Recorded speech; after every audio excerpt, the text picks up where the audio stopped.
Perfect.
Yo, what is good?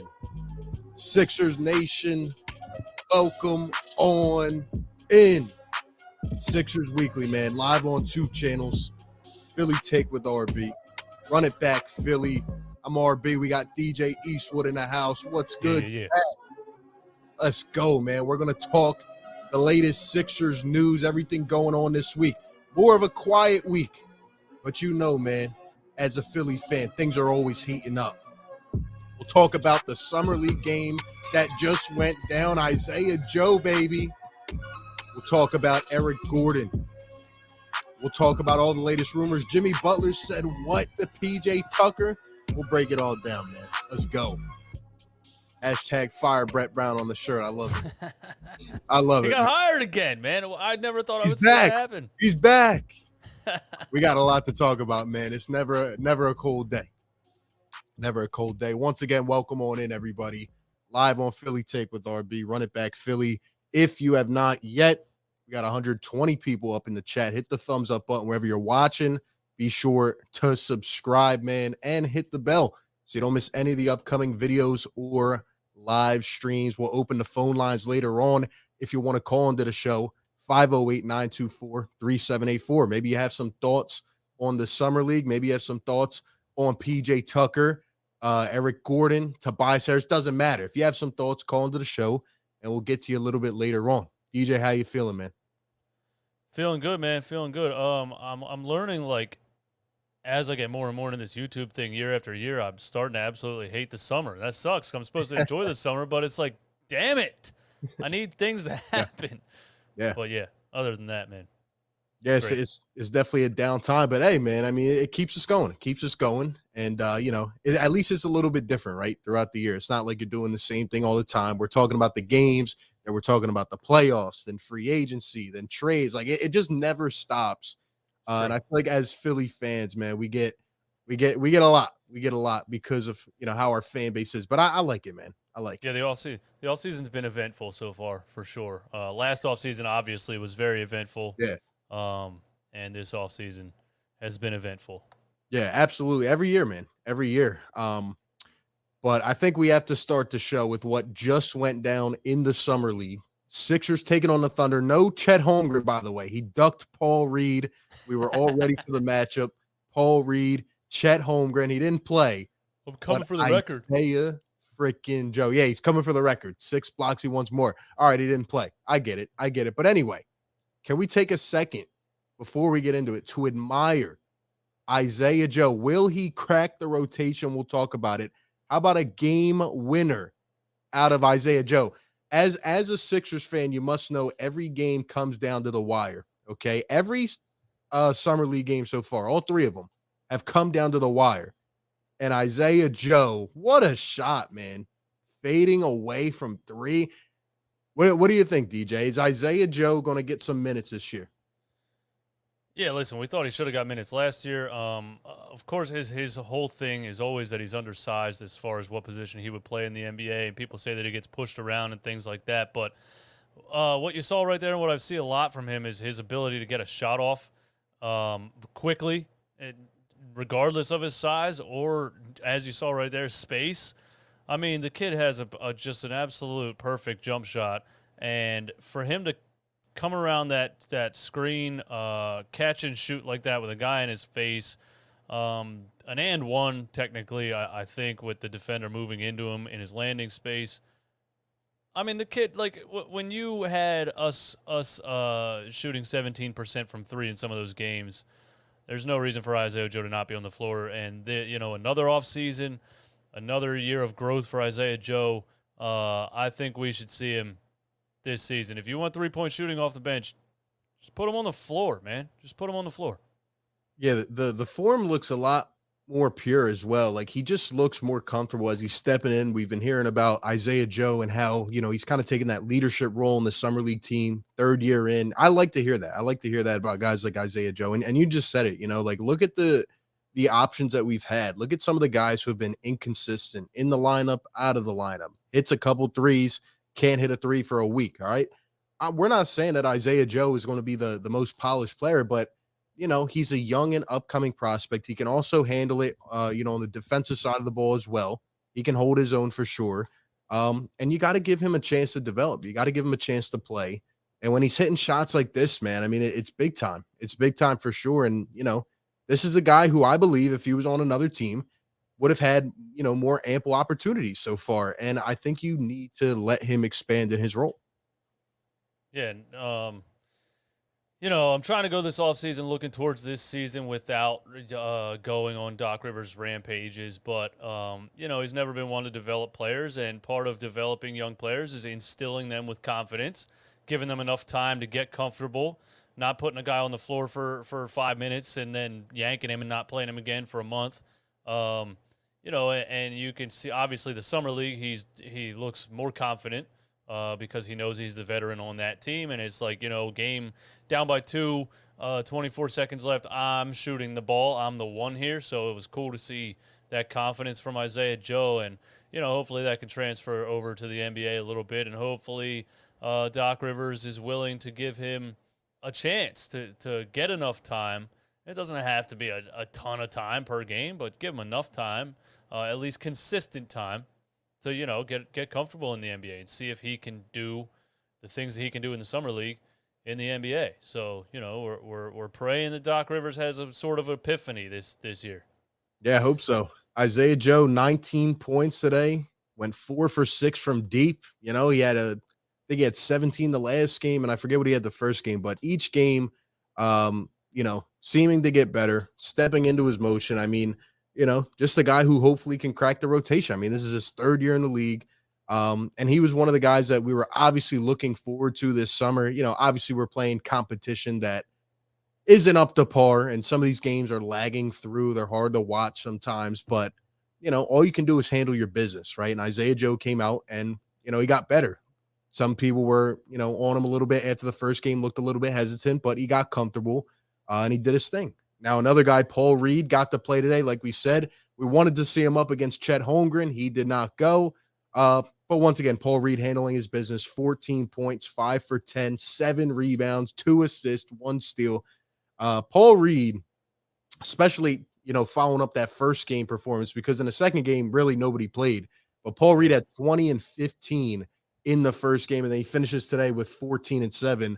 Paul Reed's a guy we talked about as well, right? Like, he kind of seems between the G League and the NBA. Like, he's really, really good for the G League, and he'll dominate. He'll win an MVP. Getting up to the NBA, he's obviously going to need more time to get, his feet under him, and hopefully Doc Rivers will give him that. What is your assessment on Paul Reed based on what you've seen? Yeah, I don't think Paul Reed's ever going to be like an NBA All-Star or, anything like that. I know we hype him up and people say got it out the mud and B-ball Paul and all these things. We do these things almost sarcastically in Philadelphia. We love to root for the underdog. We love to root for a guy that was he a late second round pick or was he undrafted? He was a late second. He was a late second. Almost the last pick in the draft. But we like to root for a guy that's underrated and it was probably told his whole life, you're not good enough to play in the NBA. So, I love to root for Paul Reed, but I see him being a good off-the-bench rotation player for a lot of years in the NBA. He doesn't have to be a completely polished stretch four, like a 40% three-point shooter and a guy that can put the ball on the floor and create and things like that. Like, when you're looking for 10 minutes of time to back up Joel Embiid, and on this team, especially what the roster looked like last year, you're just looking for an energy guy that's going to go out there and grab rebounds and hustle and dive on the floor and play, play defense. I think the only thing Paul Reed really has to learn in the NBA is how to play defense without tackling people every 2 seconds and, picking up 5 fouls in 5 minutes. And I think he'll learn that over time. He said before that he wants to shoot 45% from the three-point line. Now, I just don't see that happening with the what it looks like when he shoots the ball. It looks like there's too much movement in his shot for him to have that high of a percentage. If he could get it, 30%, 32, maybe something like that, and his willingness to shoot, I guess, could help spread the floor when he's on the floor.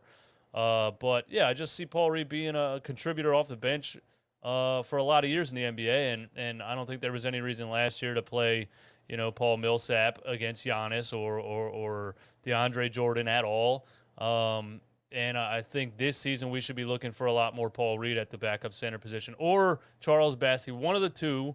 And I wanted to ask you, actually, now that you brought that up, I wanted to ask you coming into this show, it's basically set in stone, I think, that we're not looking to sign a backup, veteran backup center. So do you think that is Daryl Morey saying, look, Doc, I'm going to force you to use the guys that I drafted, whether you like it or not, to quote Doc Rivers, whether you like it or not. Yeah. What do you think? Yeah, I agree 100%. I think that this is now the time where these guys aren't rookies anymore. They're third-year players, second-year players. And Daryl Morey's looking at what happened last season. I know at this point for a fact, this is just me, but I'm saying for a fact, like Doc Rivers went out to Daryl Morey and said, go get me DeAndre Jordan. And I'm sure Daryl Morey probably looked at him like, that's not really what I want to do, but I'll put my trust and faith up in my coach. And we see how that worked out. The Paul Reed victory tour comments, all that stuff. It was just a disaster. And Daryl Morey's a guy that listens to the pulse of the fan base. And, he's seeing some of this young athletic talent that he drafted himself. Like he came in here right away. Boom, Tyrese Maxey, Isaiah Joe, Paul Reed. The next year, Charles Bassey, Jaden Springer, Philip Petrusev. Like he's like, yo, you got to play some of these guys. Look at the landscape around the league. Look at the Celtics. Why are they developing all their first, second, and third year players and they're getting time on a championship level team? Like we need to follow suit.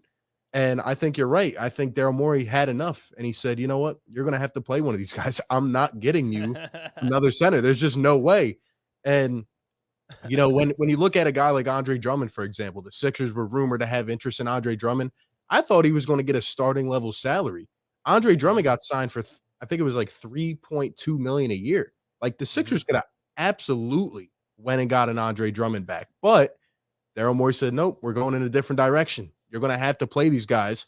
And we'll obviously talk about Charles Bassey, but Paul Reed and Charles Bassey probably look the best on the team. So, I mean, it's right in line there. And they have to get in the rotation, man. Yeah, when I look at Daryl Morey and Doc Rivers, part of me can almost predict a future of headbutting. Two guys with big egos, two guys that each think they know the right way to do things, and two guys that were hired separately by Sixers ownership, not two guys that came together and said, let's go to the Sixers together. Doc got hired and then Daryl, or Daryl then Doc, I don't remember. It happened so fast, but they were separate. They didn't choose each other is what I'm trying to say. And when you look at the history of Doc Rivers, specifically in Boston, before he got traded to the Orlando Magic for a first-round draft pick, he had disagreements with Danny Ainge and others in management about the direction they wanted to go. They were looking more analytical. They wanted to do things a certain way, and Doc was refusing, and they traded him. I could see Daryl Morey getting to the point where he's saying, listen, this is what we're supposed to do, and this guy won't do it. Help me. We got to do something. You know what I mean? And knowing the Sixers, we're probably too late to be able to trade Doc Rivers like the Celtics did and get a first-round pick back. We're probably at the end of the Doc Rivers thing in the NBA, maybe. But, yeah, I see these two guys potentially ending up disagreeing on a lot of things. Kai Carlin had a piece that he wrote, and in the article he said via a source, the opinions are not necessarily aligning on the Sixers backup center position, which tells me that somebody from inside there is leaking like, hey, Doc said this. And then Daryl was like, no, we're not doing that. And like, Yeah. so I could see it happening. I mean, Doc is very stubborn. I don't see him, if he's not going to listen to anybody. He thinks he's Greg Popovich 2.0. He's not going to listen to Daryl. I don't think he's going to listen to Josh Harris or anybody. Yeah. I don't mean to be ultra negative, but I don't see the Doc Rivers thing doing anything well. I think this is towards the end of his NBA coaching career. I really do. And maybe he'll come around this season, but if he doesn't, Well, I mean, it's hard to really have optimism that he will and come through that, stubbornness as a coach.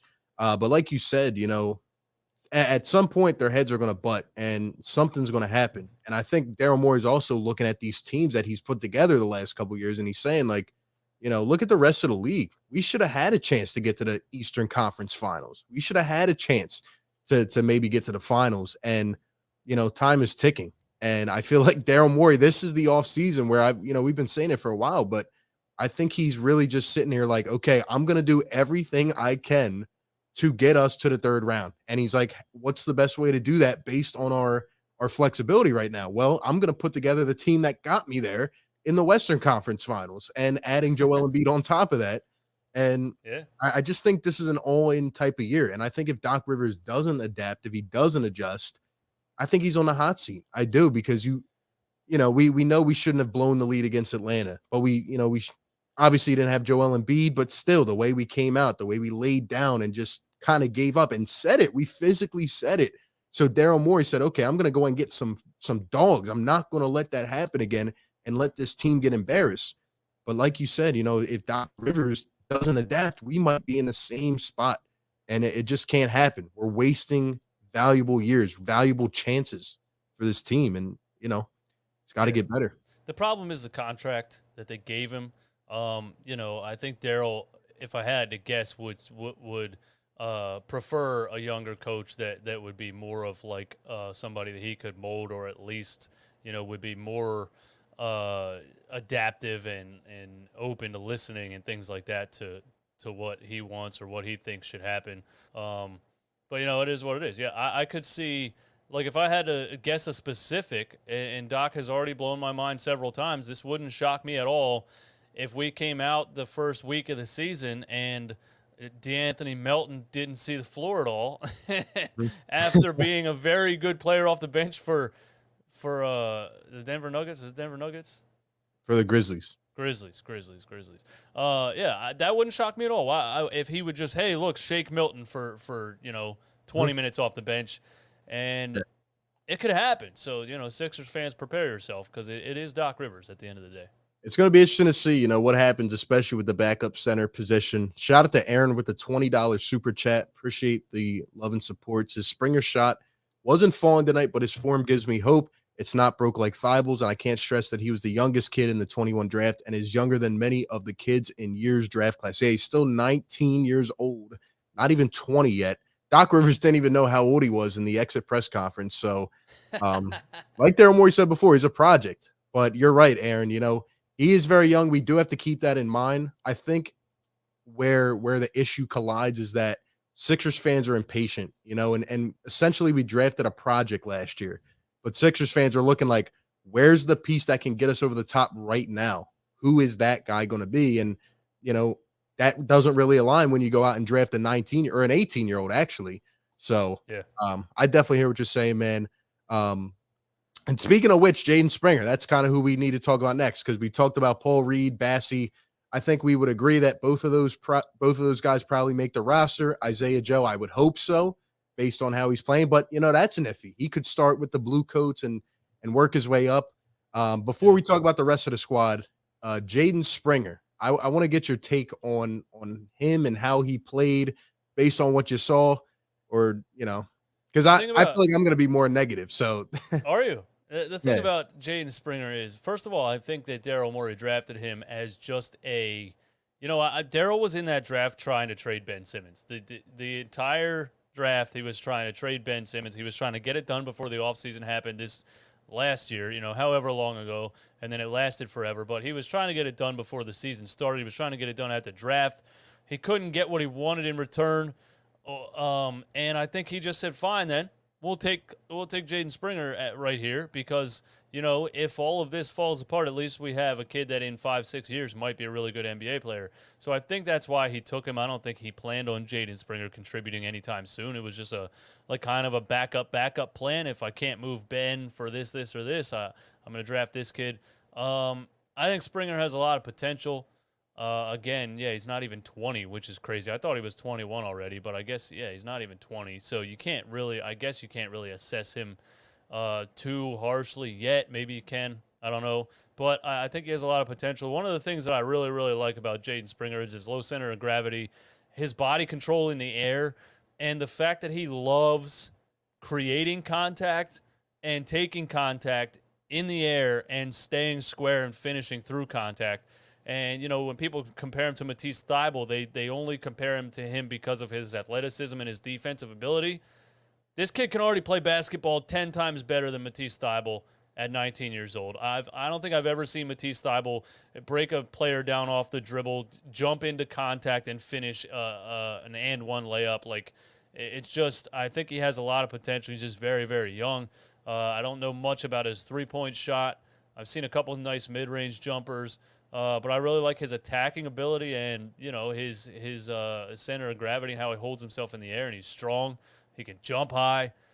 He had the block last game that was after a foul call, but he almost hit his head on the rim blocking a shot. So I love his athleticism, and I don't think it's a player that anybody expected to contribute anytime soon anyway. So maybe 3, 4, 5 years from now, Jaden Springer's a solid NBA player. Who knows? In terms of how I view Jaden Springer, I agree with the notion that he's a project. He's very raw, and we can see that. I don't think there's any chance, by the way, that he cracks the roster. I think he'll be in the G League once again, which I think you have to look at yourself and reflect as an organization. We drafted a guy that's going to be in the G League for 2, maybe even more years. That's a different story. And that's kind of where I'm frustrated with the Jaden Springer pick. Overall, I think you make good points about him. Now, I still think on his jump shot, he's really pushing it. And I have a problem with the Sixers development in terms of getting these guys, better offensively and making them more polished players. Doesn't seem like there's a motivation there. I got to be honest with you. The Jaden Springer I saw in Summer League is the same exact Jaden Springer I saw last year. The only difference is that he hit a couple big layups that I don't even know how they went in, to be honest. But, I don't know if Jaden Springer can break anybody down on the NBA level. Yes, he's going to be a nice defender. He can, pick some passing lanes. I think he'll be good for that. But really, he reminds me of another Thybulle. And I'm not saying he's better or worse than Thybulle. I'm just saying he still seems to me as one-dimensional. And, he's more athletic. He'll at least try to put it on the floor. But his jump shot, it just doesn't seem pure to me. And it needs a lot of work. And, I see him try to go for, a couple short shots or layups, and he misses, and he's kind of all out of whack. And I don't know, man. He doesn't strike me as like, okay, this kid's going to be ready anytime soon. And it's not even more with him. Like, I like him as a prospect, but it's more so with the Sixers organization. Like, the pick just doesn't make sense to me. And I'm seeing this notion. I'm seeing this theme, with a lot of these Sixers players, like Paul Reed, for example. You're telling me they haven't just changed his jump shot a little bit. He's still doing the same thing. Look at Charlie Brown Jr. He shoots from the side of his head. I don't understand where the development technique is. And I'm seeing the same thing, and I don't know if it's ever going to change. When Charlie Brown Jr. shoots, I want to turn the game off. I don't care if it goes in. It's one of the most horrible looking jump shots. A lot of times I'm shocked that, like, how did you get this? I mean, I know how you got this far, your other attributes, but it's just kind of just funny to me that you got this far and that's how you shoot a basketball. So it maybe says like more about the other things a player is good at, or his size, his athleticism, his hustle, and things like that. But good Lord, Charlie Brown Jr.'s jump shot's horrible. Yeah, I agree with you on Jaden Springer. I think I probably need to take into account that it's not NBA competition more than I do when I see him break a guy down off the dribble and things like that. The thing about his size is that at his size, 6'3", to be successful on the NBA level, he would have to be a point guard. Almost 100% he would have to be a point guard. There's rarely a 6'3" anything else in the NBA. And, to be a successful point guard in the NBA, unless you're Rajon Rondo, you got to be a shooter, I think. You have to be a threat from the outside so you can run the pick and roll and bring the defense out. So then you start to look at Jaden Springer's like, is he a facilitator? Does he play anything like a point guard? And probably not at this point. So he would have a lot of development to go in that category. And the same thing for Isaiah Joe when you look at his size, because you look at what position would he play in the NBA, and it would probably be shooting guard or small forward. And shooting guards and small forwards in the NBA are 6'6", 6'7", 6'8", and he's 6'4", 190, So it's like we want to believe in these guys so much, but then you kind of have to look at it on a realistic standpoint. Like, are they actually the big enough to play the position that they would play in the NBA? So, this could all be just a smoke and mirrors because they're playing against G League competition, but maybe that's the truth. Maybe that's why we don't see them on the floor. Who knows? Exactly. And another way to kind of interpret this is I think I'm just getting to the point where I'm frustrated with these players who I view as, these guys are going to be great. These guys are going to be two-way development players, and they're going to turn into, a potential defensive player of the year, et cetera. But there's no offensive development. And I'm just getting tired of that. I think we all are, from Ben Simmons to Matisse Thybulle, now Jaden Springer. Like, Daryl Morey, to quote him from last year, he said, "We believe Jaden Springer will be a great defensive specialist one day." Okay, that's great. But, look at how things are trending. Look at the landscape. We need guys that can do it on both sides. And I'm not seeing, the development. And that's, again, a credit to the Sixers staff. Like, we need to be working on these things. We can't get to the playoffs, get to the big moments, and have guys that won't shoot the basketball. And I think that's why you go get a guy like a PJ Tucker or a Daniel House, et cetera.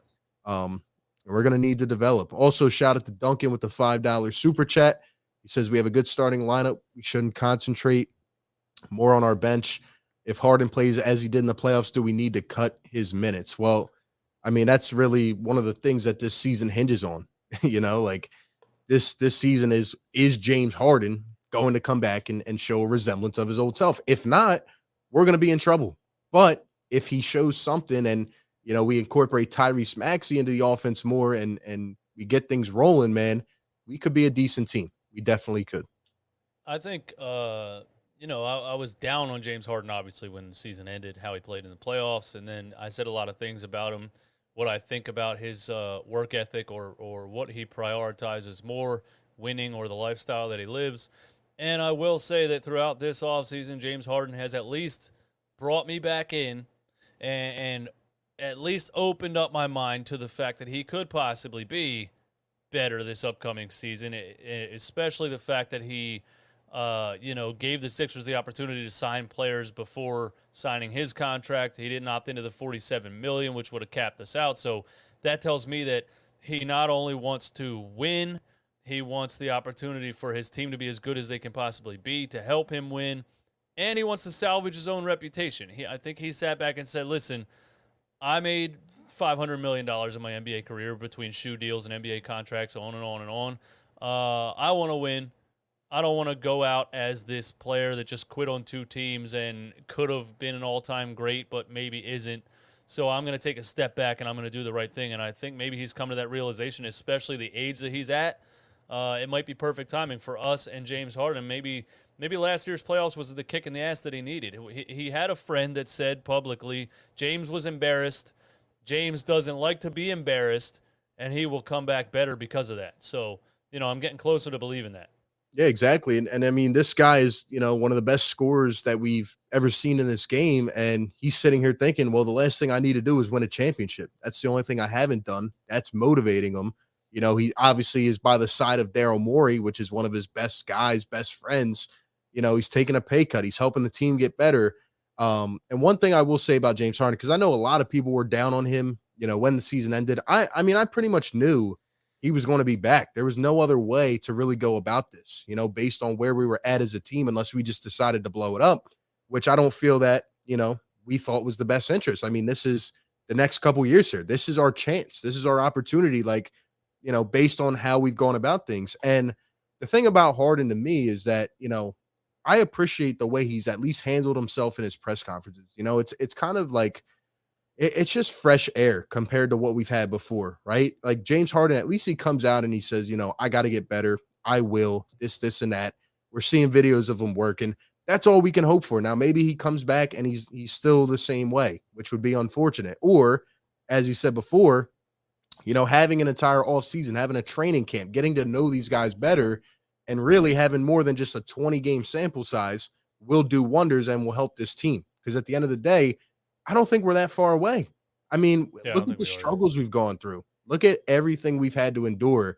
And yet we've been in the second round, game 6, game 7, 2 years in a row. That's with Yep. a guy that wouldn't shoot the basketball and a James Harden that didn't look anything like a shell of himself and a Joel Embiid that had a half of a face. So, Exactly. I mean, we're right there, man. If Harden can look better, I think this team, especially adding guys like PJ Tucker who have been in the big games, I think that Mhm. can push us over the top, man. But, we got to hope he's healthy. Yeah, people keep saying we need more, we need more. This isn't enough. This isn't enough. They're just completely overlooking the fact that we have Joel Embiid on our team. And when Joel Embiid, I mean, it's just whether Joel Embiid's healthy. That's all it is, really. When Joel Embiid's healthy, you have a chance to win a championship by putting the right players around him. That's it. You don't need it to be 3 superstars. You don't need it to be a super team. You just need the right players around Joel Embiid. Shaquille O'Neal won championships because he had the right players around him, and he was the most dominant center in the game for almost 10 straight years. He was 3 finals MVPs, and Joel Embiid is the first center to lead the league in scoring since Shaquille O'Neal. I always compare him to Shaq, not in how they play, but his impact on the game from the center position. People say you can't win with a center as your main guy. That's not how the NBA is anymore, and I refute that by saying there hasn't been a center this good since the last one that was the best one in the game that won multiple NBA championships, and Shaquille O'Neal. So I just think that a center being this good is very rare. But when you have one, all you have to do is put the right players around him, and I think you can play the game from the inside out, and you can win with Joel Embiid as your number one option. James Harden looking more like Brooklyn James Harden and Tyrese Maxey in year 3, and a better bench, and Joel Embiid stays healthy somehow, some way, we can win a championship. I really think that. Yeah, If he's not absolutely. healthy, we're done. It's just, it's like Tom Brady and the Patriots. If you lose him, you're done. It is what it is. Yeah, and Embiid's only going to keep getting better, man, as we've seen year by year. Also, shout out to Sean Quigg with the $5 super chase. The Sixers need to find the guy that fixed Lonzo's shot and hire him for whatever it takes. That's exactly my point, man. Like, look at guys around the league, first year, second year, third year. It's no coincidence that over the course of one offseason, they can fix a jump shot or work on it. And yet we're sitting here struggling to see guys even attempt to shoot. Like it's a problem. It's definitely a problem. And when you're talking about a guy like Matisse Thybulle, who we've been high on before, and now you're going into year 4, and we don't know if this guy can shoot a 3-pointer. Like that is a problem, man. And I wonder we who it need to was do with something. Lonzo. I forget his name, but Was it Drew Hanlon? It wasn't Drew Hanlon. it might have been Hanlon. It might have been Hanlon, but The it was thing one that of the top Lonzo guys. did, that a lot of NBA players need to do, if I compare him to Ben Simmons' lack of jump shot development, is Lonzo Ball told his family to shut up. And he said, "I'm gonna go." He did. He said, "I'm gonna go get professionals that know how to do like." He came up. He got all the way to the NBA with that wacky jump shot, which tells me his dad had no idea what he was doing his entire life. He instilled like the work ethic and all of that in his kids, but he clearly couldn't teach them how to shoot because they all had weird looking jump shots. So Lonzo told his friends be quiet, told his dad be quiet, told everybody connected to him stop it. I'm going to the people that know what they're doing. That's one thing Ben Simmons would never do. He had his brother helping him shoot jumpers for how long? He had his dad's friend who's a trainer at LSU. He had all this BS, So I think Yeah, Lonzo did a good job of like silencing all the noise and going and doing it the right way. yeah, yeah, exactly. And it earned him 80-90 million dollars in free agency. Like the hype wore off. He realized, I got to get better. And that's exactly what he did. Shout out to Daniel Hilt with the $2 super chat. He says, what are your thoughts on Queen so far? That kind of, brings us exactly to where we were going to go. We have more things to talk about, but, last thing on the summer league, because that's kind of the main thing here on this show. just wanted to, ask the chat. And again, feel free to call into the show 508-924-3784. We're live on 2 channels, Philly Tig with RB, Run It Back Philly. We got almost 500 people combined in here. So hit that thumbs up wherever you guys are watching. Much appreciated. Just keeping you updated on everything. But DJ, is there anybody throughout the summer league so far, other than the guys we talked about, Isaiah Joe, Paul Reed, Bassey, any other guys that, kind of opened your eye or maybe shocked you, or, just anyone you're keeping an eye on, maybe Trevelin Queen? Yeah, it is Trevelin Queen. I like that he just said that. He's somebody that I wanted to talk about, man, because what I saw from him last game, I didn't get to watch the Summer League game tonight. I did. Did Queen play in this game? I saw he only had 2 points. I don't know if he played many minutes. He played. He had a rough game, but he did play. But the last game that I did get to watch, he impressed me as far as his having more than one skill. And we say it all the time on the Sixers rosters, the Sixers bench. We always have these one-dimensional guys. I think Daryl is now getting guys that are multi-dimensional, guys that can shoot the ball, and then they can dribble the ball, and then they can also pass the ball. And it's like, basketball players. I'm always like, why don't we have basketball players? You show up to a park, you see players that can shoot, then they can dribble, then they can pass. And it's like every team seems to have these guys, and we never do. So I think Daryl's getting us to a point where we have multiple players that can just play ball, that can shoot an open shot, that can put the ball on the floor, that can pass the ball. You saw Trevelin Queen coming around and pick and roll the last game and threw a lob to Paul Reed. His jump shot's nice. He's a good size at 6'6". He hasn't played many NBA games, I think only 10, but he had an NBA debut with the Houston Rockets, and he scored 17 points in that game. So I think Trevelin Queen can contribute off the bench. And if you're looking at Trevelin Queen, DeAnthony Melton, PJ Tucker, I mean, the bench is already miles better than it was last season if Doc Rivers plays the right guys. Yeah, Trevelin Queen, to me, I mean, his shot looks great. That's an example of a guy who, I would have confidence putting in an NBA game and saying, hey, go take a shot from the wing, and you talked about the alley-oop. He has great vision. That pick and roll alley-oop to Bassey. What a monstrous, throw down by Bassey, who has looked great as well. We expect him to get better. But Trevelin Queen, his backstory, very inspirational, a guy that was, living in his car and all this stuff. And just hearing the way he talks, like he wants it. He's a guy that I think would fight for minutes. And that's something that came up before when we talk about Furkan and Shake. These guys have been here. They've been around the game for a couple years. And it's like, they don't seem like they want to embrace the opportunity. Trevelin Queen looks like he's hungry. And when you talk about Paul Reed, who's been a G League MVP, then you talk about Trevelin Queen, who Daryl Morey goes out and snags, who was a G League MVP last year. Well, the difference between Queen and Reed is that I think Queen's game will actually translate a little better right now because he can knock down a shot and he's not afraid to take it, right? Paul Reed's going to struggle shooting the ball. He's going to do other things for you, a high energy guy, which I think is great, and I think he can develop. But that's what I'm talking about. Trevelin Queen, coming from another system, looks like he can shoot a three-pointer. That is exactly what we need. Obviously, he needs to get better with it and more consistent, but, he had a great game the last time out, and, he's more athletic, and I don't know. I would give him a shot over Furkan for a few games, see what he can do. Like, I just see it there. There's just certain guys you can see it, and it's like, okay, that might translate. Right. It's not. That's the thing about the Sixers bench. It's like, it's not like it's a big time competition. It was awful. It was awful last season. It just was. Doc was flipping between Matisse Thybulle and Furkan Korkmaz literally in the sixth man off the bench or seventh man behind George Niang. So,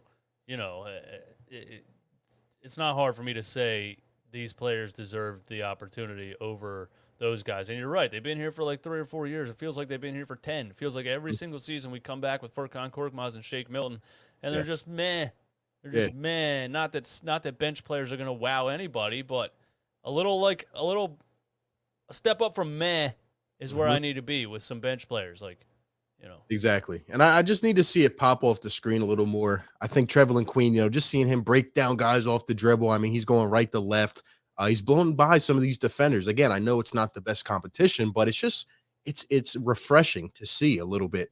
Now another guy, Miles Powell, in the summer league, he was with the Sixers a couple games last year. He was doing the same thing, and I have a video here just showing one of the plays that he had from the last game, and this is just the type of thing. Now, again, do I think Trevelin Queen, Miles Powell are going to make the opening day roster? Probably not, but I think given more opportunity, I think you could see some of these guys just bring an element that we need, something that we desperately need. Like, look how Miles Powell off the dribble here drives with the left and steps back. I mean, Oh, that's it's nice. beautiful. Like, and Miles Powell, he was a guy I watched a lot in college at Seton Hall, and he had a big injury, I remember, and it kind of plummeted his stock. But it's just nice to see. Like, we don't have any of this coming off our second Yeah. unit.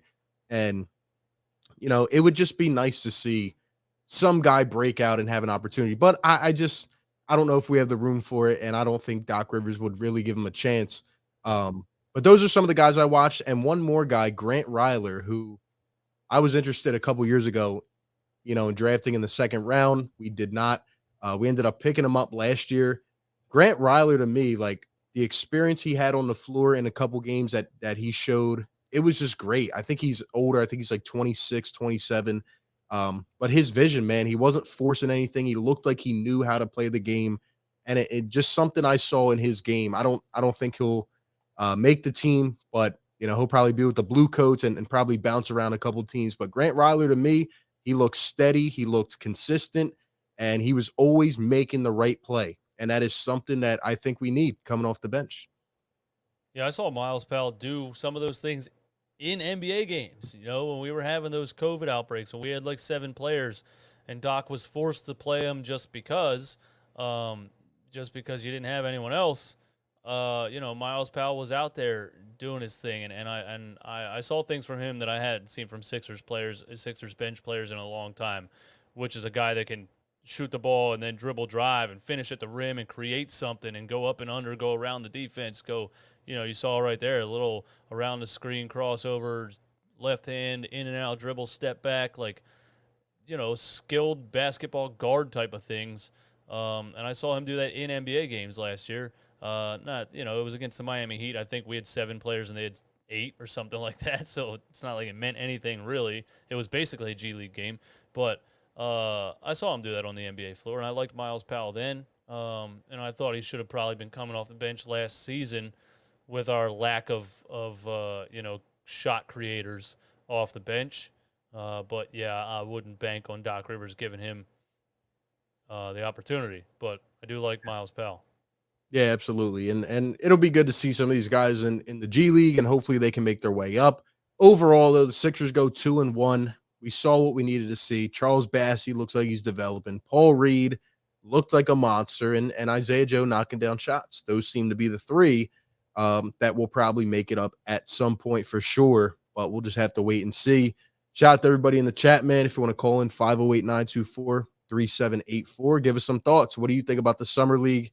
Anything you're noticing, something that we may have not picked up on, give us some thoughts. In the meantime, we'll transition a little bit and we'll talk about what happened with Jimmy Butler. This was completely hilarious to me. PJ Tucker posts a farewell, a goodbye to Heat Nation, and Jimmy Butler comments on it and says, F you and Joel Embiid. Yeah, I brought him into this. Now, if you don't have any, background on these guys, obviously, Jimmy Butler's been teammates with both of them, and Jimmy's just that type of guy. He's obviously kidding. There's not any malice here. It's not like, oh, I really hate you, hate Joel Embiid. Embiid, he loves Embiid. That's like his best friend. But to me, this showed me exactly why I love and miss Jimmy Butler. It showed me exactly why, because it doesn't matter if you're his best friend. It doesn't matter if you're his worst enemy. It doesn't matter who the heck you are. Jimmy Butler said, all right, you're the opposition now. All right, screw you. And I just love that type of tenacity and that attitude. And, it just showed me why I miss Jimmy Butler, man. Yeah, it's so Jimmy Butler for a comment like that. I like that he tagged Joel Embiid too. It does to me give a little bit of notion that Jimmy still wishes he was in Philly. And he said that, by the way, last year. after the playoff game. It was kind of an accident that how he said it, but he said like, "I wish I was still there. I do love Miami." That's how he said it. And now PJ goes to Philly, and Jimmy's probably like, "Damn, man, I'd love to be in Philly with PJ and Embiid. Imagine that team, man." So I think he does feel that kind of way, and that's probably why he said it. And I don't think it's possible at this point for that to ever happen. Maybe a year or two from now, something drastic changes, Yeah. and it is possible. But I think if Jimmy had the chance to come and play with Embiid and PJ Tucker right now, he would do it. Yeah, and honestly, I think Jimmy views Joel Embiid as his best shot of getting a title. Like when you think about Jimmy Butler, he's been close a couple times, but they have not gotten over the hump. And he's looking at a guy like Bam Adebayo, who's been inconsistent in the playoffs. And I bet he's still wishing I was with Joel Embiid. And in terms of PJ Tucker, it was kind of a given from early in free agency that he was going to be a Sixer. It all lined up. It all made sense. To be honest, I'm surprised the Sixers haven't been hit with any tampering talks yet because it's almost like we knew PJ Tucker was going to be a Sixer. I'm betting Harden reached out to him, Joel, Daryl Morey, doesn't matter. But we knew he was going to be a Sixer, and it's just kind of how it works out sometimes, and that's where we're at. That's where we're at. You're probably going to see a couple teams come out and get some big $50,000 fines or whatever for tampering because it definitely happened. The Knicks right now are being looked at for the Jalen Brunson stuff. Yeah. But yeah, do you think PJ Tucker left over $3 million? Like I'm pretty sure Miami, the most they could offer him was like 6.7. You think that's why he left? I think he did because as a guy that is 37 years old, and it was actually reported, I think it was yesterday, that the third year is actually a player option. So Tucker has the most flexibility. He got the most money. He's won a championship, and he's older now in his career. He's winding it down, but he's thinking, yo, why not go ahead and get a chance to finish the unfinished business that I had in Houston with James Harden, help him get a ring. Joel Embiid, literally called me out, wants a guy like me on his team. Go help him get a ring. Daryl Morey's been my guy. He signed me before. Go help him get a ring. And I just think it made too much sense. And I don't know. I think all of that combined pushed PJ Tucker to Philly. And I think him as a player and a person fits perfectly with what we're looking for. It's exactly what we needed. And I think Daryl secured one of the top targets on the free agent market. It's a big move, man. Like if you watch PJ Tucker on Instagram and the lifestyle that he was living in Miami, me personally, it would take a lot more than just an extra $3 million to leave the palm trees and the South Beach mansions and come, live in the Ritz-Carlton in Philly or whatever. But I mean, maybe he does want to win a couple more rings, and maybe he thinks that's his best chance to do that. I know money's not everything, and these guys can go wherever they want all the time, so it's not that big of a deal. But yeah, maybe that is why. Maybe he had conversations with Joel. Maybe they're friends outside of this, and maybe they had conversations already. And he likes his personality, and he likes his work ethic and his tenacity, and he thinks a guy like that in the middle of the floor, commanding the attention. I get to hang out on the corner and do what I do, shoot 46% from corner three. So yeah, I'm happy it happened. I guess it's an overpay. People are mad about it like it's their money. I don't understand it. Like the amount of money doesn't matter to me because the amount of money is just going to keep going up. If we're mad about players getting $200 million right now, in 10 years we're going to be mad that they're getting $1 billion. It's just going to keep going up. All that matters is it under the salary cap? Do you have enough salary cap space to sign this player that you think can help you win a championship? Whether that's $33 million or $13 million or whatever the number is, doesn't really matter, in my opinion. Everyone acts like, oh my God, we gave him $33 million. It's terrible. I don't care. Yeah. Now the Sixers are at a point where they need to get as much, like we said, they want to get younger, but they need to get as much experience as they can and really make that push and kind of go all in. And PJ Tucker was one of the biggest names on the market, and Daryl Morey and James Harden used their ties. I'm sure Harden called him up immediately and said, yo, I need you in Philadelphia. Like, come make this happen, and we'll go out and win another chip. And I just think it made the most sense, and we have to give Daryl his props for going and getting one of the best free agents on the market, especially in a year where there's not a lot of big names. And he got exactly what we've been calling for. He got the toughness. He got the shooting. I mean, it's exactly what we need. We saw firsthand what he did in the playoffs. And I just can't worry about the monetary figure. Like, it was a great signing. And it, it ended up Yeah, leading to a couple others. And, here we are. We got better. We got better at the end of the day. And that's, really exactly. all we can say at this point. And again, people look at his age and, just look at how he played. Don't look at his age. Everybody's different.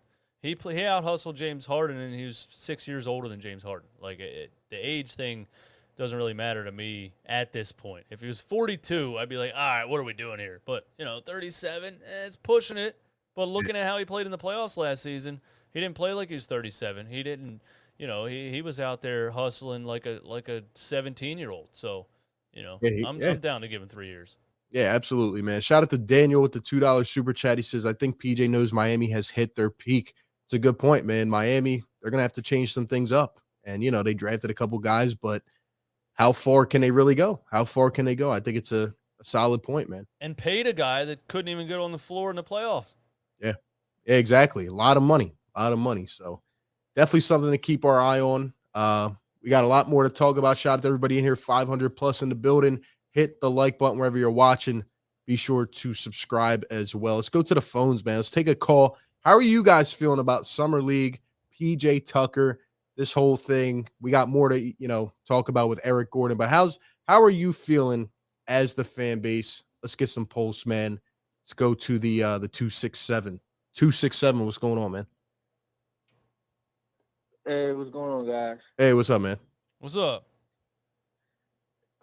Man, like so far the summer league, is definitely I could say, I ain't really expect too much, but I'm glad that they decided to win 2 straight and everything. But my only concern, just like y'all been saying, man, like they need are the Sixers got the worst young developing coaches in the NBA? It just seems like every other team knows how to develop their young players. I couldn't agree more. I mean, it's like, I just don't get it, man. It's just like, listen, at the end of the day, Ben Simmons going to do whatever he wants. But the rest of the young players, it's like, why everybody hasn't improved? It's like Tyrese Maxey just got that dog in him. He wants to improve. But it just seems like they either draft players that don't want to improve or don't know how to improve them. Like, it's just like, yo, y'all can't be drafting players that just set them as projects. It's like, it's either that or just like, yo, just get better play. It's like, we can't continue to trade or sign players when you got the Celtics and these other teams that just developing their young players, man. We gotta develop our young players. Yeah, I agree. Appreciate the call, man. Yeah, he's exactly right. And that's exactly what I was echoing earlier. Like, I feel like as a fan base, we get so fixated on a guy's one talent, on a guy's specialty, right? And then a year goes by, 2 years goes by, and it's like, okay, well, you got to develop, you got to be well-rounded as a player. Look how the league is trending, and we don't see that. Why don't we see that? That's a question we need to ask. That's a question where, as Sixers fans, we need to hold them more accountable as well. Why aren't we seeing that? We can't let it get to a boiling point and say, okay, well, now what?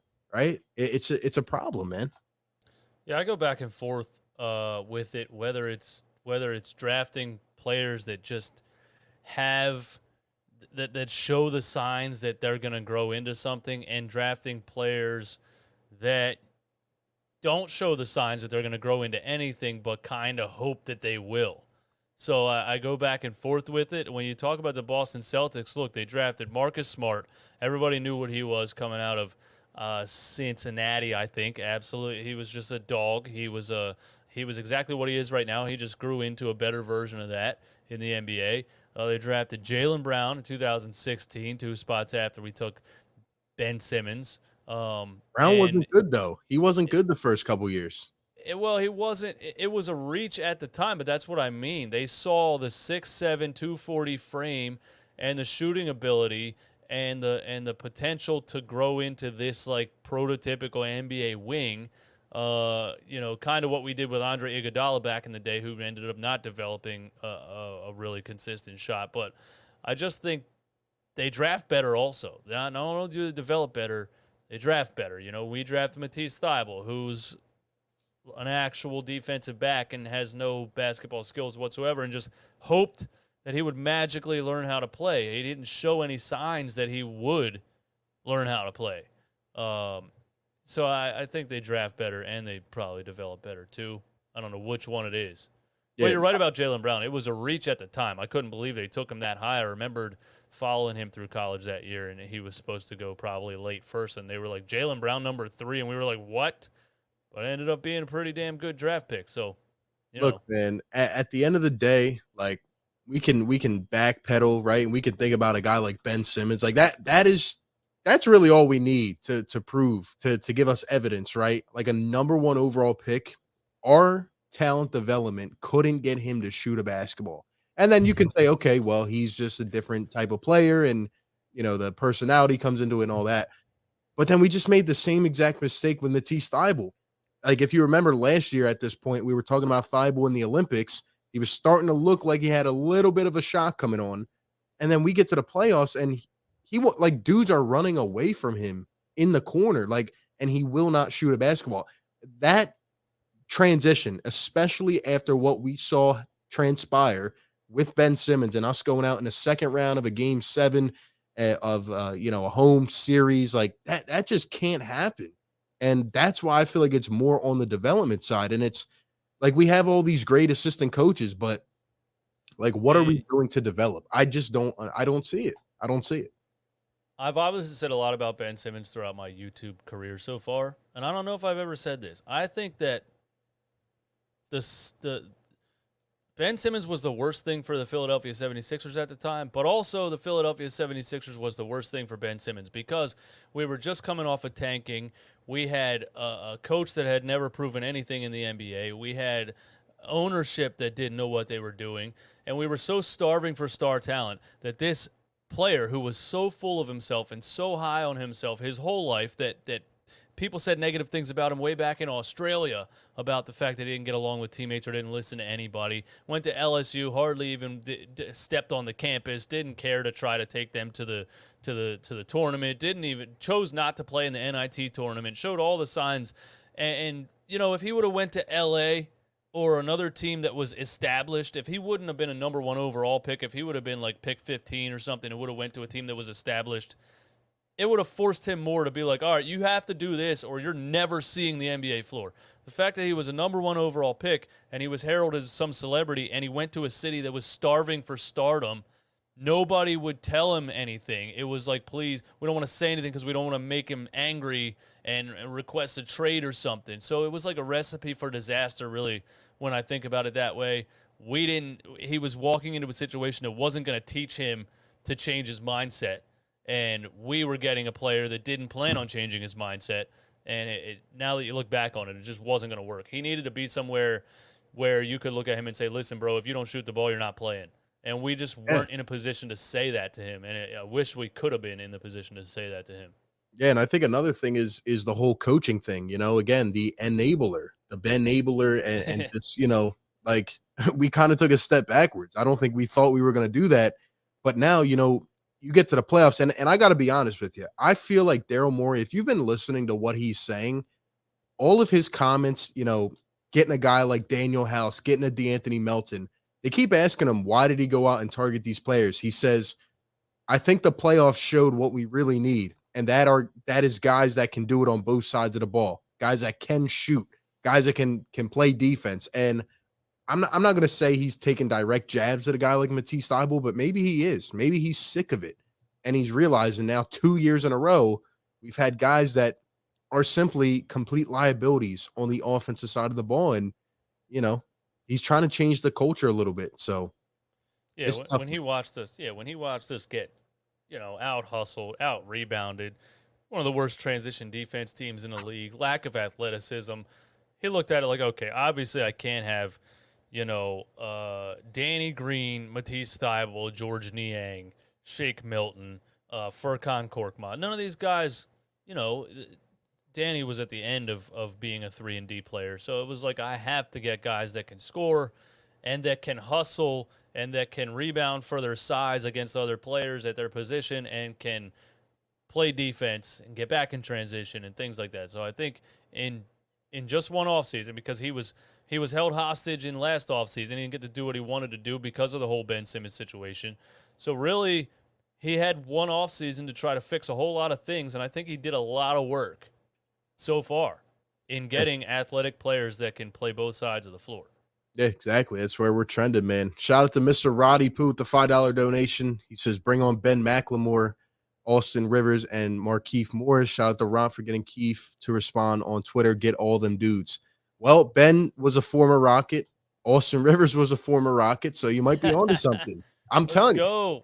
And hey, what we're about to get into now, I'm telling you, Daryl Morey, I think he's hit his breaking point, and he's just sitting there thinking to himself, well, what if I just reassemble the team that got me to the Western Conference Finals and just add Joel Embiid as the cherry on top? Maybe we go and win it all.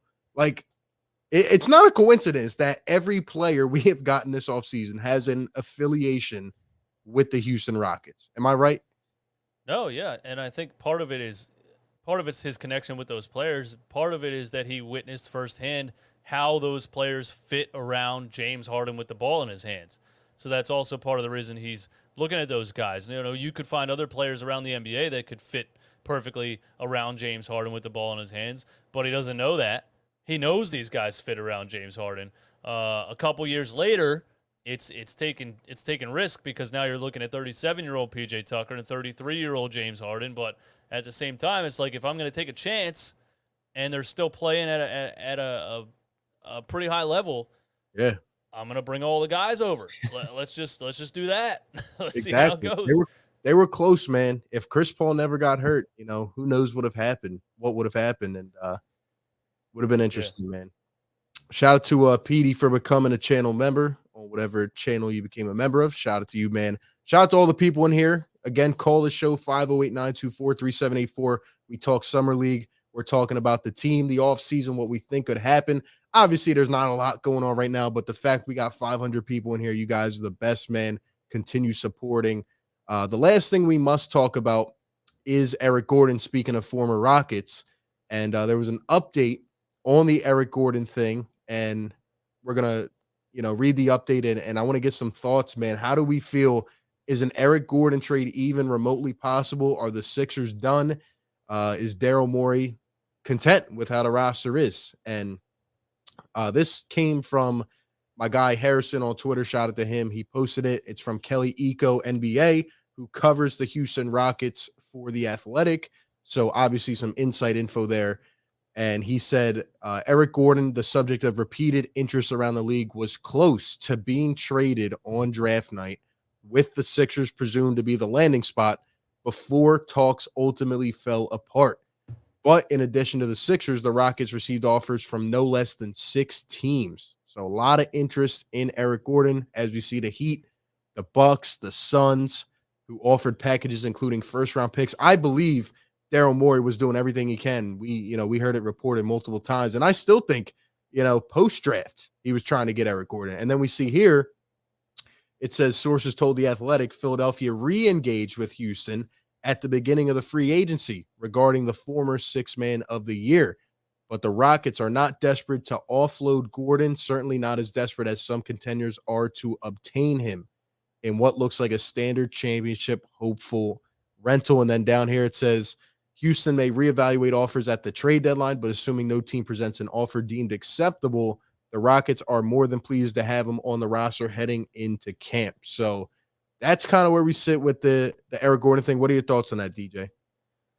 Yeah, that's interesting to me because, he's a player that's at the point in his career where, like, the Rockets are in full-time rebuild mode. Yes. And they finally get rid of the John Wall contract. I think they ended up paying out a ass ton of money to get rid of the John Wall contract.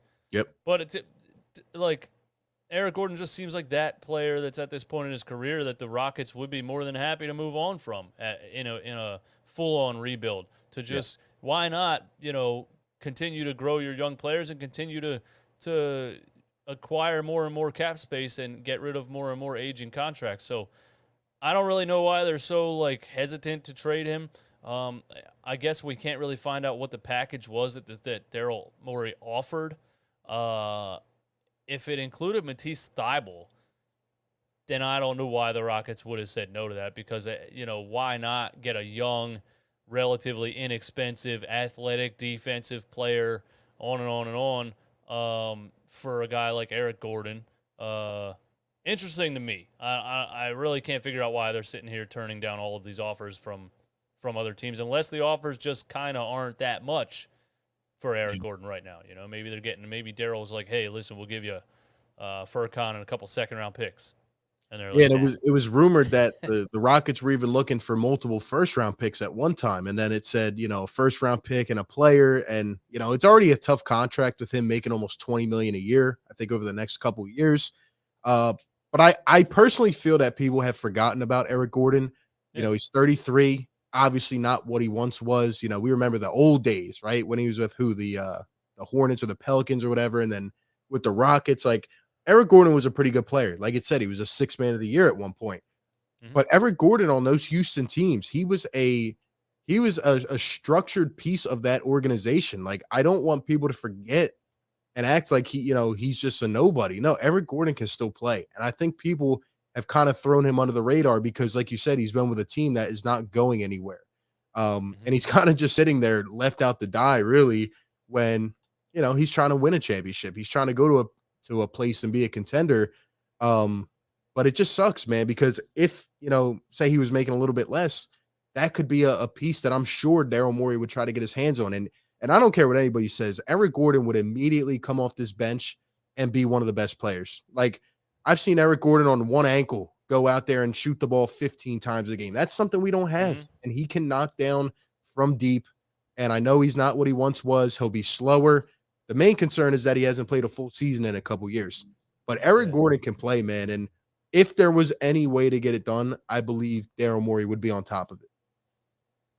Yeah, I think Eric Gordon can still play at a pretty good level for a couple more years with his shooting ability. Shoots, I think over 40% for his career, 41 something the last time he played decent minutes in the NBA, and he was always a combo guard.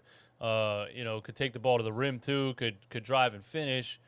He's just like a perfect prototypical, like, fourth or fifth option when he was in his prime. But at this point off the bench, a guy that is going to get you buckets, is going to contribute right away. And it's not a 22-year-old that you have to wonder is going to develop into something or something like that. It'd be the perfect kind of player to add to this roster. But yeah, at $20 million, it's tough. It's tough to make a trade happen. And then you get to the Rockets asking for 2 first-round picks, and you're like, all right, man, let's slow our roll here a little bit. Teams go crazy with assets, and overvaluing them. We saw Daryl do it with Ben Simmons, and whether or not he was truthfully asking people for 5 first-round picks or whatever in those times that I think he was trolling the rest of the NBA. But I'm not giving up 2 first-round picks for 33-year-old Eric Gordon, so I could see why the Sixers came back and were like, yeah, no, we're okay on that. Yeah, exactly. And I mean, if Houston wants to just hold on to him, I mean, that's on them. But the fact of the matter is he's kind of just wasting space at that point. But with where the Sixers are at, I truly believe Daryl Morey was trying to shop Tobias Harris. That is what has been reported for weeks and weeks. He's cleaning up this mess, as we continue to say, right? Like, little by little, he's cleaning up this mess. He had a lot to deal with, and here we are. And I feel like Tobias Harris's contract, is the last thing he's tried to clean up, but I don't think there were any good trades, any suitors that really made us better right now. So at this point, I'm almost at the point where it's like, okay, let's run it back, man. We finally keep the core together for a season. We see what happens. I don't think there's any other trades that make us better. Obviously Tobias having 2 years left on the deal will be a constraint for us, but I just think that Daryl Morey wants to put us in the best position available to try to win this year. And he's keeping the experience with Tobias Harris, and maybe we'll make a trade mid-season, but maybe not. I mean, I think this is pretty much what we're going to see going into the season. So, yeah. And speaking of Tobias Harris, I'm starting to think that, sadly, I'm going to end up being right about Tobias Harris from last year, that you just can't trade him. The contract is just way too much for a player who's now 30 years old and barely averages 17 points per game, does not have a whole lot in his quote-unquote bag, is very predictable, isn't really a catch-and-shoot guy. He was trying to be more last year. He added that to his game or tried to be more catch-and-shoot and quick trigger with James Harden. It looked better, but it's hard to get a team to say, yeah, we'll take Tobias Harris. Nobody's raising their eyebrows or standing up when you say Tobias Harris to them. He's just a player. He's just a NBA player. That's what he is. And he's on a superstar contract. And I think we're going to have to come to the realization that it's basically impossible to move without giving something up with it, like we did with the Al Horford situation. You had to throw in a future first-round pick just for them to take that atrocious contract. And Daryl's not going to – I don't think he's going to do that. I think he's going to look at it like, hey, Tobias is a NBA player, is a scorer, can be valuable. We can use him to score the ball. We have to completely get the numbers out of our minds when we talk about and think about Tobias Harris, because he's just not going anywhere, literally because I don't think you can get it done. Yeah. I mean, look, at the end of the day, Tobias Harris, once again, we know what he's going to give us on a nightly basis. I thought he stepped up, played some decent ball in the playoffs, but we do know, time and time again, how he constrains us as a team. The thing I need to see an improvement on from Tobias, because it does seem like he'll be a part of this core, is I need to see him be a better rebounder. I need to see him quicker on his feet. I would like him to lose about 15 pounds and just be more agile, like I thought he was a couple years ago when he was pending on that All-Star game. That's the type of Tobias we need, especially at the 4. We get a guy like Daniel House, we get PJ Tucker, we get guys that'll hopefully help in the rebounding category, but really we need Tobias to be that, because Joel Embiid, he's got enough to deal with on his plate, right? He's doing everything. He's the main anchor of this team. And we know Joel for his size, and obviously we don't want him bouncing around a lot. He's just not an elite rebounder for his size. Now, he will rack up 10 rebounds a game. That's because he's the biggest guy on the court.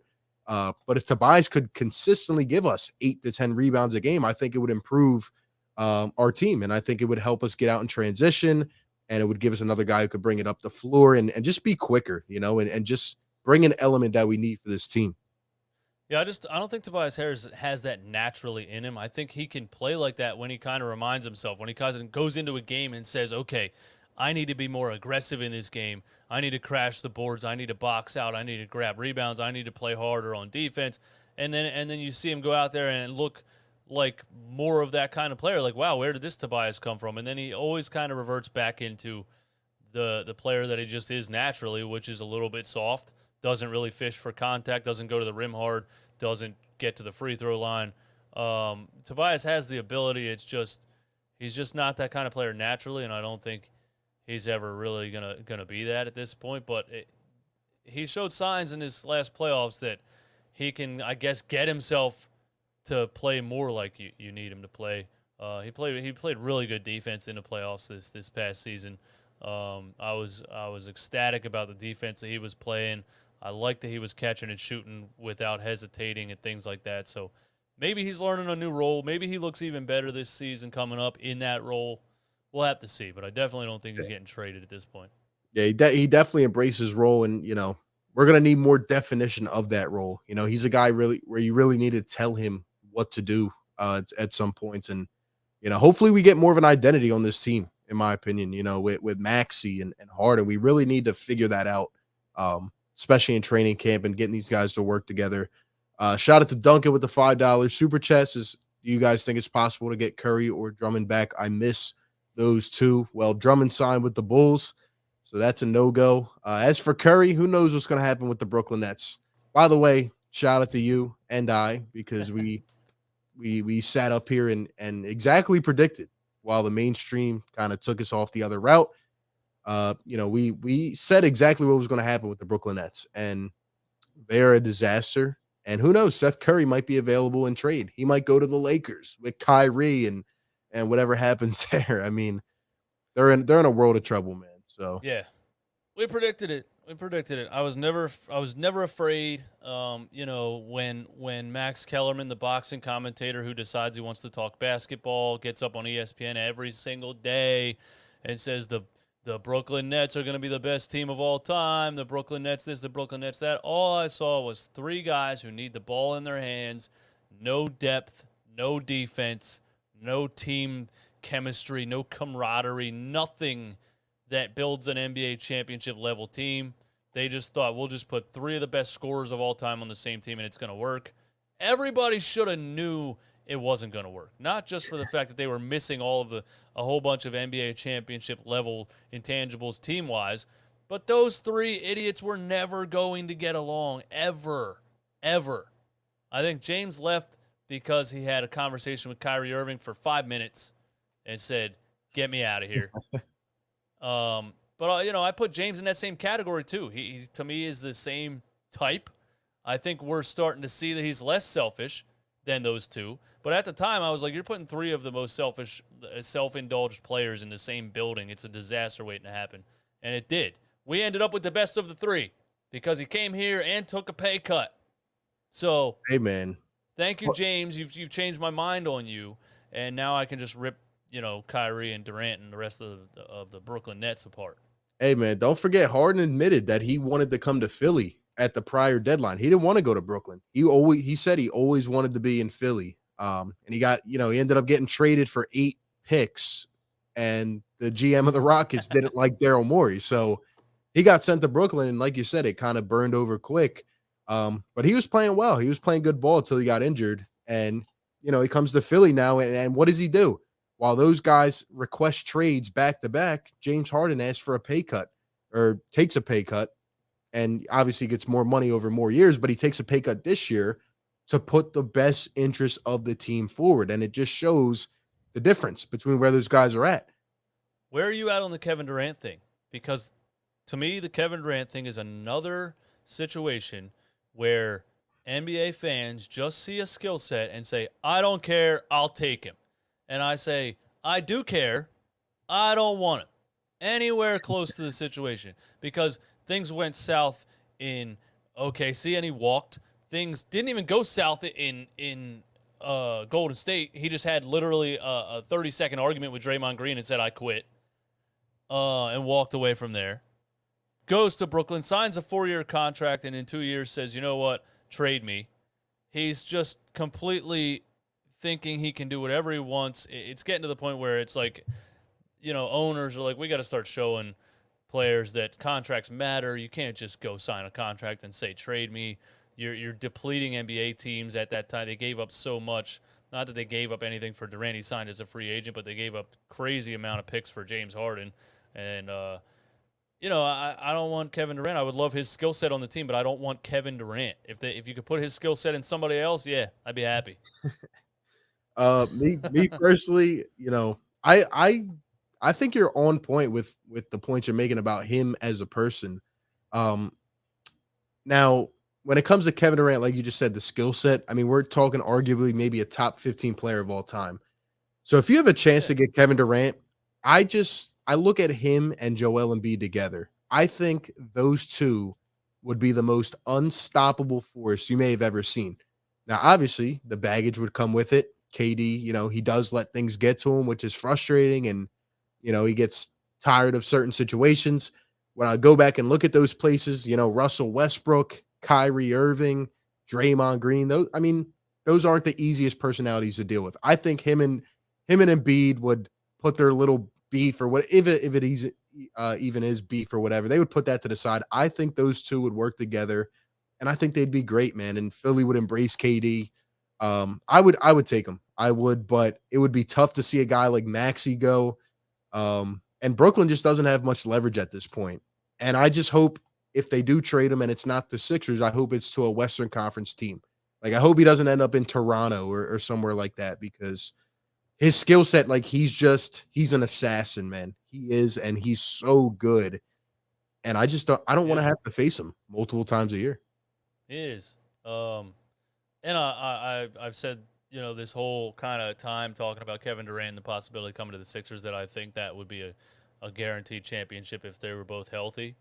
I don't consider myself like a big time homer, but part of me just is also that like I'd kind of rather win it the hard way. If I that understand. sounds, I don't know. Like Kevin Durant joins my team. I've never liked him as a personality in the NBA, and we win a championship, and I don't know. I'd rather keep Maxey and keep trying and never win one. I guess I'm crazy for that. A lot of people are like, "You're crazy. You're crazy." I don't know. Nah, I just there's can't people that stand agree Kevin with you, Durant, man. man. I get people. Look, I understand the opinion, man, for sure, and there's definitely people that feel that same way. I just want to do whatever it takes to give Joel Embiid a chance to win a championship. I feel like he deserves it. It's his time, and I don't even think the KD to Philly thing would ever even happen anyway.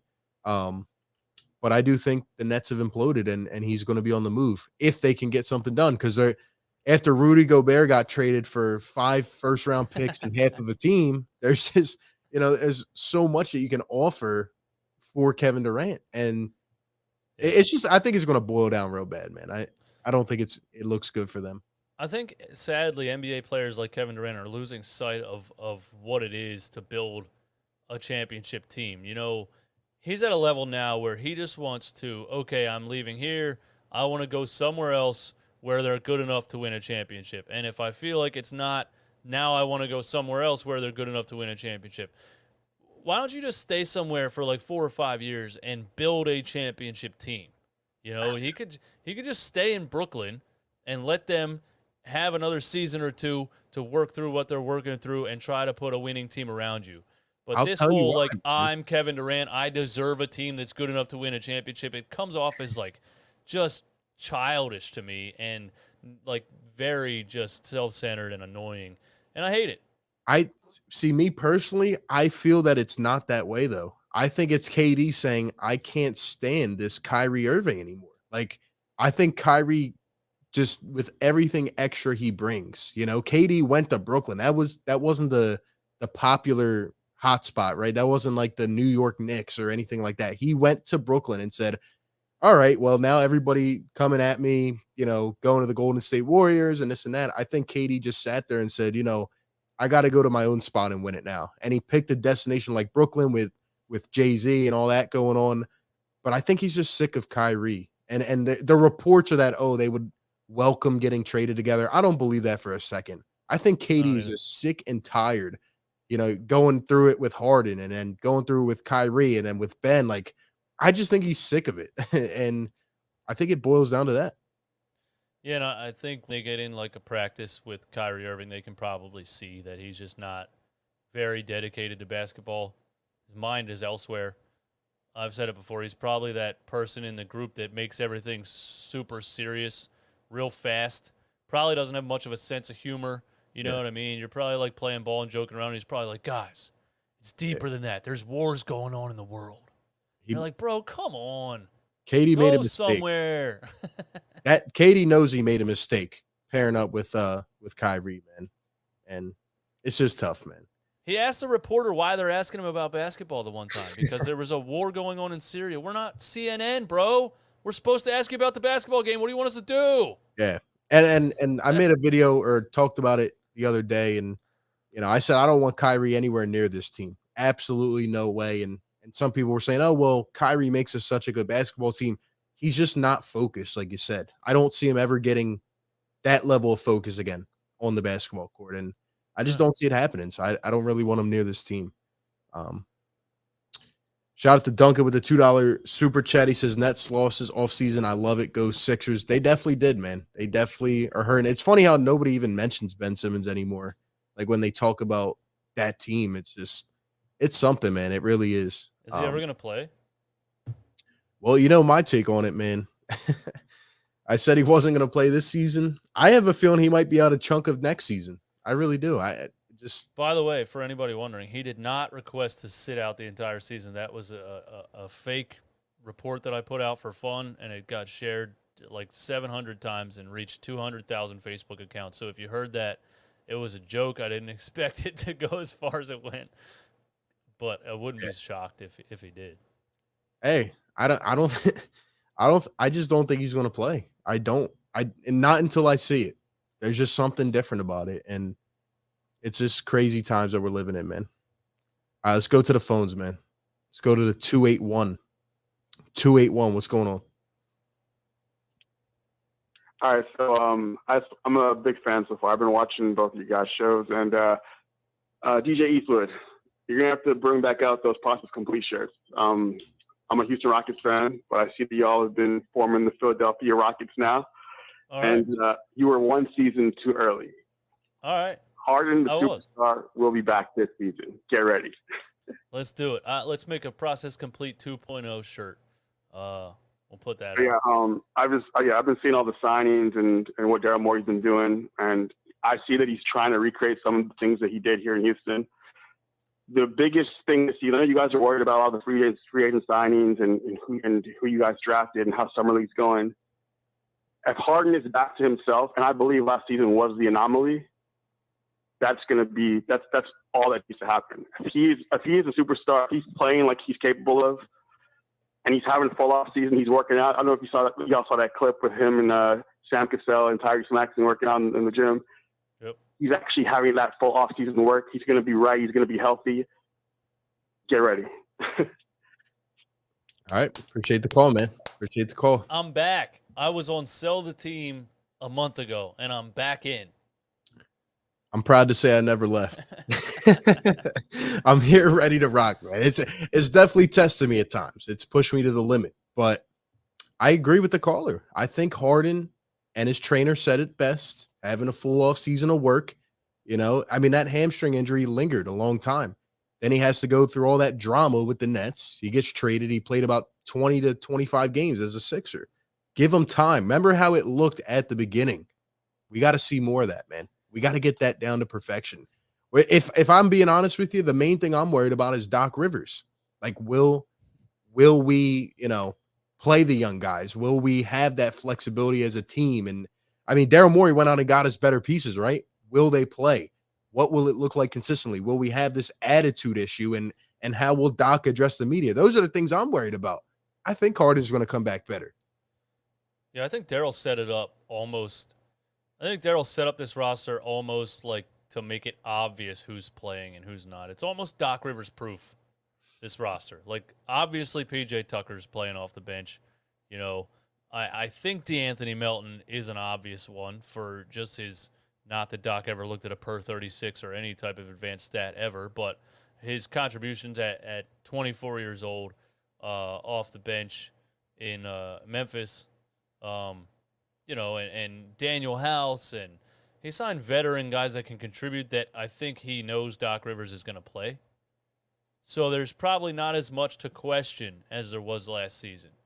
Like, we had deep guys in the G League that we thought could help us in our rebounding department, B-ball Paul and things like that. But, it was like, is Doc going to do it? But I think he's trying to build a roster now that's not only the best he could do, but also Doc Rivers proof. Yeah. He's saying, Doc, you have to do it, man. You have to. There's no other way. And I hope Doc reflects as well. I hope he reflects and says, okay, mate, Paul Reed has a great game. I don't need to put him on blast and say Paul Reed victory tour and all this stuff. Like, you just got to adapt, man. We're trying to win a championship here, and he knows that as well. All right, we'll go one more caller. Let's go to the 215. 215. Who do we have on the line? What's going on? 215. What's going on? Oh, I was calling the show. Yo, what's going on, man? You're on the show. Yo. Oh, I was trying to. Well, I just wanted to give my opinion about James Harden. All right, let's hear it, man. And Kyrie Irving. Huh? Let's hear it. Okay. As far as Kyrie Irving and Kevin Durant, I just think, man, that we might be looking at it the wrong way. The whole season, Durant didn't have one bad thing to say about Kyrie. Not one. It wasn't until Brooklyn made it known publicly that they wasn't going to offer him a max contract. Once he did that, that's what Kevin Durant said he wanted to trade. They Bulls. Once you didn't offer him the max contract, Kevin Durant said, fuck y'all, I'm out too. Because Kyrie made it known that once he opted in and took the 1-year contract, I'm out. And Kevin Durant was like, because they didn't offer his friend the max contract like they were supposed to, Because remember, all three of them were supposed to get a max contract. Harden, him, and Durant. Okay, Harden is gone. Once they made it clear that we wasn't giving you the max contract, immediately Kevin Durant said, I want to trade. That's just my opinion on it. Okay. I Appreciate hear the you, but at the same time, it was like, he played half the season last year, not even. Not just the vaccine thing. He left for 3 weeks at one point to celebrate his sister's birthday. I think he showed them reasons why they shouldn't give him a max contract. So Right. why should they have Kevin given him a Durant max didn't contract? have one bad thing to say about none of that. None of that. He said, man, Publicly. what you got to do as far as, his career is concerned. Not one thing. Well, as soon as Brooklyn said, we're not giving you the max contract, Kevin Durant said, I want to trade. Then you heard little rumors like they'd be willing to be traded together. Why? Because they cool. Like, they still Bulls. He's backing up Kyrie. Okay, they didn't give you the max contract. I'm out too then. I disagree with that's that. what it is. I think that's more of a publicity tactic to try to up the value, especially with a team trying to be interested in the talent of those two. It's also interesting that the KD trade request came out on the day of free agency. I don't think it's a coincidence. No, really. I really believe that, man, because him and Kyrie Bulls. They Bulls. They Bulls today, they Bulls yesterday, and they're going to be Bulls tomorrow. When you didn't give them the max contract, when you told Kyrie, we're not giving you the max contract, all this shit going to be incentive laden, and he opted into the 1 year contract, he let it be known that he trying to get to the Lakers. Like, I'm cool, I'm out. As soon as he did that, like you said, when free agency started, Kevin Durant said, I want to trade. You don't think Durant was frustrated with Kyrie's inability to Not play at all. last season? He probably was, but he never said so publicly. Not one time. Why would he say it He publicly? sure said publicly, I want to trade. Now, after he didn't get, after Kyrie didn't get the max contract, he's supposed to get the max contract. Brooklyn was supposed to offer him the max, and that would be that. Kyrie let it know that he wanted to be there. He was talking about management and the moves we're going to make in the upper management and all that stuff. Yeah, he had plans to be there for the next 4 or 5 years for $200 million or whatever that it was. They said no. Once they said no, Kevin Durant said, "Man, you nigga on my board. Man, I'm out." If you were in charge of Brooklyn, would you have given Kyrie a max contract? I'd have had to. Never they traded. They gave up 8 draft picks for Harden, and Harden left.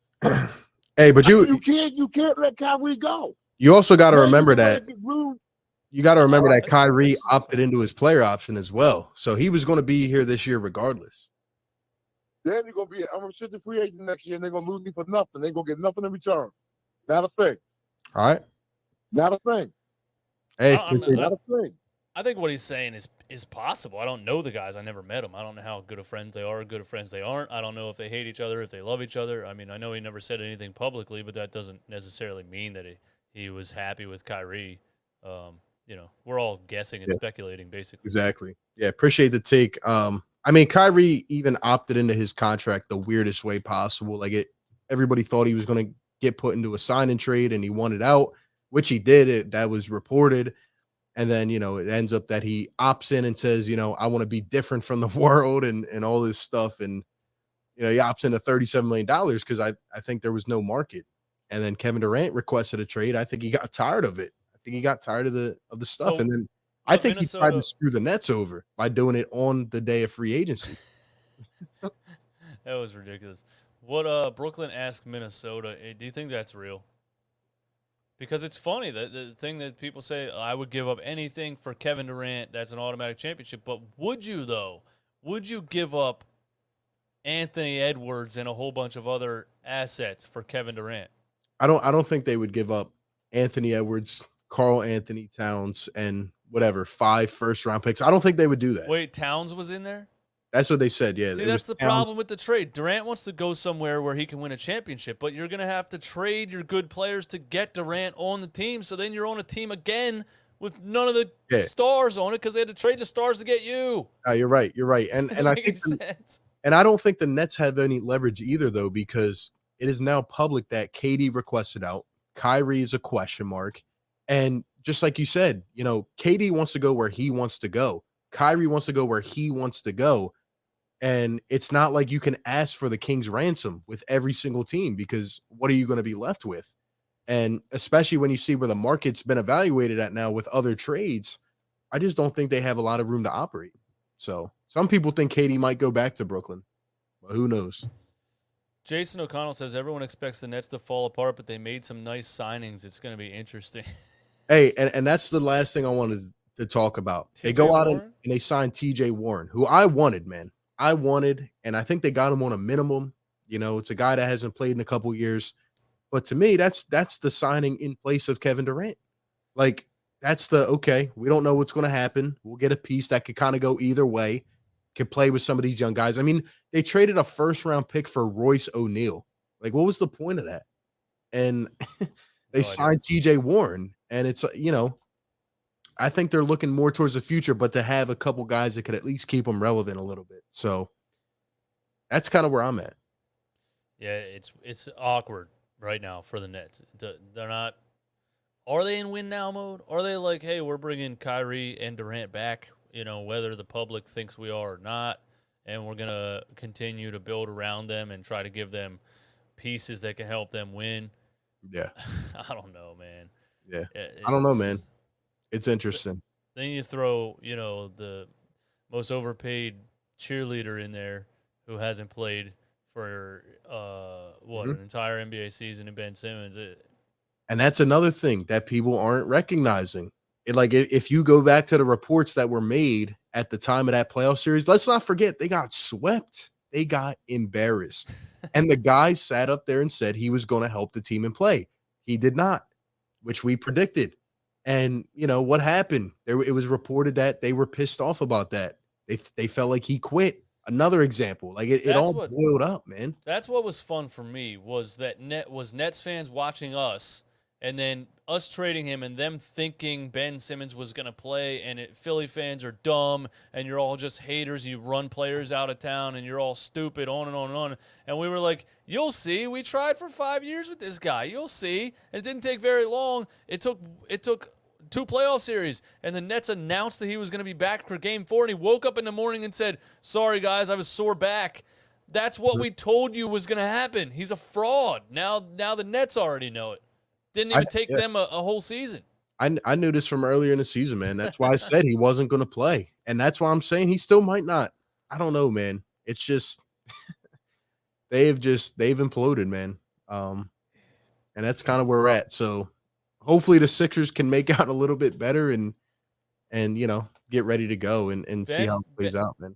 Ben he'll be one of the saddest NBA stories as far as potential wasted. But, you know, someone said, John said he'll be in China in 2 years. He's not going to play basketball in China. He wouldn't play basketball. He's working on being a full-time celebrity. That's what he's doing. He has a commercial contract with Ferrari right now in some other countries. He's just working on being a full-time celebrity. He doesn't want to play basketball anyway. And I'll go on top of that to say the Nets are the biggest failure of a super team of all time.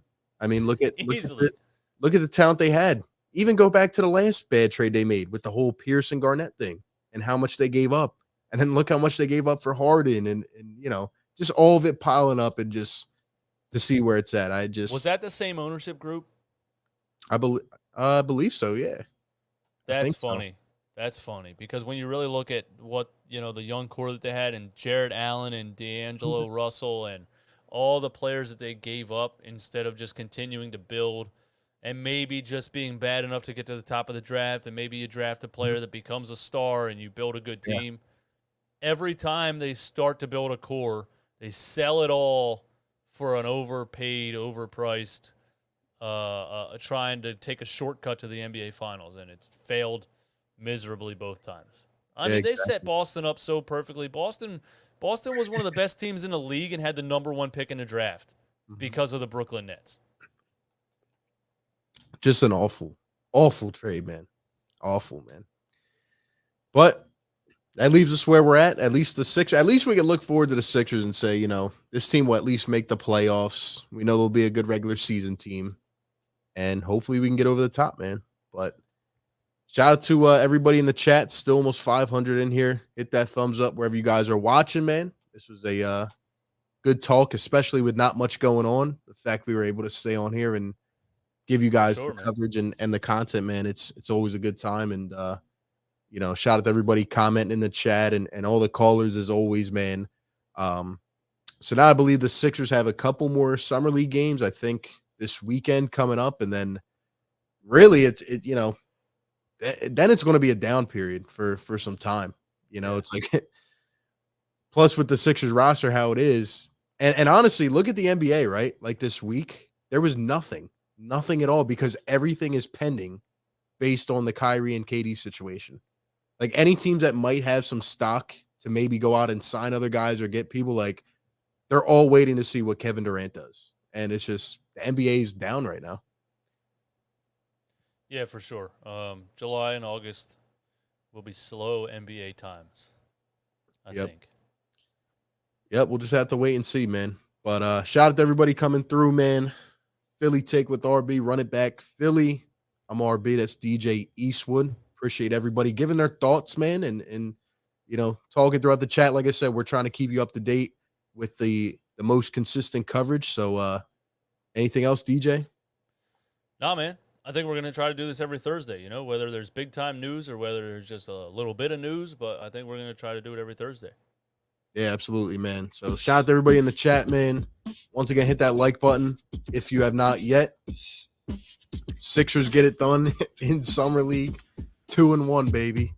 Isaiah Joe, put him on the roster, man. Put him on the roster. We need it, man. Shout out to everybody coming through. Hit that like button, subscribe. As always, man. You guys have a great night. Have a great weekend as well. And we'll catch you on the next one, man. Peace.